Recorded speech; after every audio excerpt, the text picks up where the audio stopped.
Donald Trump की हार पर अब किसने लगाई मुहर? अमेरिकी अर्थव्यवस्था को रौंद कर कैसे आगे निकलने की फिराक में है चीन?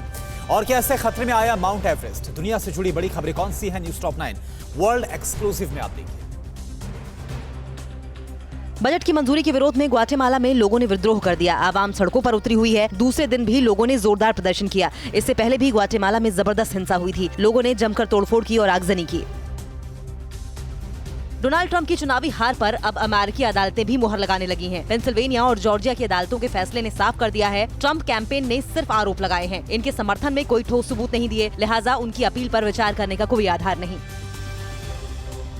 अमेरिका की नवनिर्वाचित उपराष्ट्रपति कमला हैरिस ने देश की अर्थव्यवस्था को पटरी पर लाने का संकल्प जताया है। एक ट्वीट के जरिए उन्होंने चुने गए राष्ट्रपति जो बाइडेन के साथ मिलकर क्षेत्रीय और पिछड़े क्षेत्रों को अर्थव्यवस्था की मुख्य धारा में लाने का संकल्प लिया।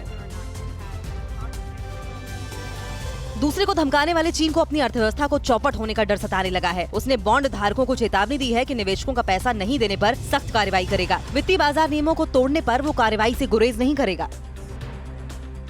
दूसरे को धमकाने वाले चीन को अपनी अर्थव्यवस्था को चौपट होने का डर सताने लगा है। उसने बॉन्ड धारकों को चेतावनी दी है कि निवेशकों का पैसा नहीं देने पर सख्त कार्रवाई करेगा। वित्तीय बाजार नियमों को तोड़ने पर वो कार्रवाई से गुरेज नहीं करेगा।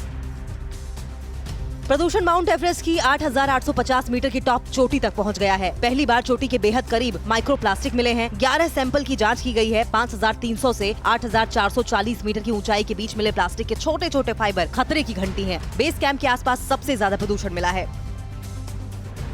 पाकिस्तान पर कोरोना कहर बनकर टूटा है। कोरोना ने पिछले 4 महीने के सारे रिकॉर्ड तोड़ डाले। 24 घंटे के दौरान यहां सबसे ज्यादा 59 मौतें हुई, जबकि 2,665 लोग कोरोना पॉजिटिव पाए गए। पाकिस्तान में अब तक 7,662 लोगों की मौत कोरोना से हुई। दिसंबर महीने से जर्मनी भी अपने लोगों को वैक्सीन देना शुरू कर देगा। जर्मनी के स्वास्थ्य मंत्री ने दावा किया है कि दिसंबर के मध्य से देश में वैक्सीनेशन का काम शुरू हो जाएगा। करीब 30 करोड़ वैक्सीन डोज तैयार किए गए हैं, जो बाकी सहयोगी देशों को भी भेजे जाएंगे। बंगाल की खाड़ी के ऊपर कम दबाव का क्षेत्र बनने और इसे एक चक्रवाती तूफान में बदलने की आशंका है। इस तूफान के 25 नवंबर को तमिलनाडु और पुदुचेरी तटों पर पार करने का अनुमान है। इसे देखते हुए प्रशासन ने अलर्ट जारी कर दिया है। परवाह देश की, सोमवार से शुक्रवार रात 10 बजे TV9 भारतवर्ष पर।